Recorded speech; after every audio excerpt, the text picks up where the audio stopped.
I think the one big component of sort of transformation, both in local foods here and in technology in general, is that those two things coming together are really having a transformative impact. I mean, much as this whole conference exists, a lot of that is driven by what's being enabled and sort of social, the conduits that are being made through producers actually talking to customers in a much easier way.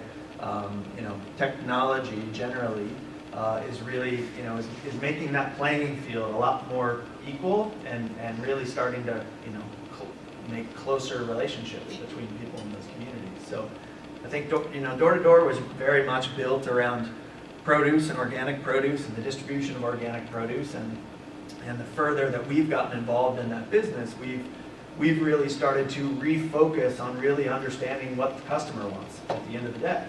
Much of that conversation certainly is driven by what's going on in local food these days. So we, like Gerv and Shelley's, work to build, what I would say is very dedicated relationships with partners with producers, so that we, both provide feedback from the customer side about what the customer wants and demands, and then work with the producers to say, here's what we understand about the customer, what's the best of what you can do, and try to build that bridge so that it is a little bit closer.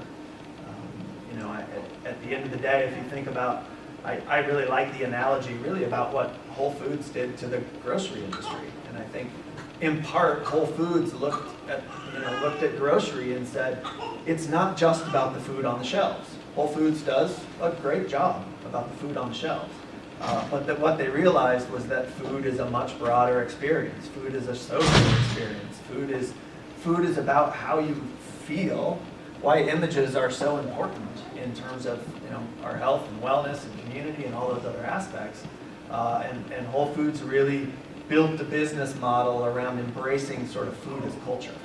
And I think web and technology is again building a lot of bridges along food as culture. And that's nowhere more powerful than in the sort of local food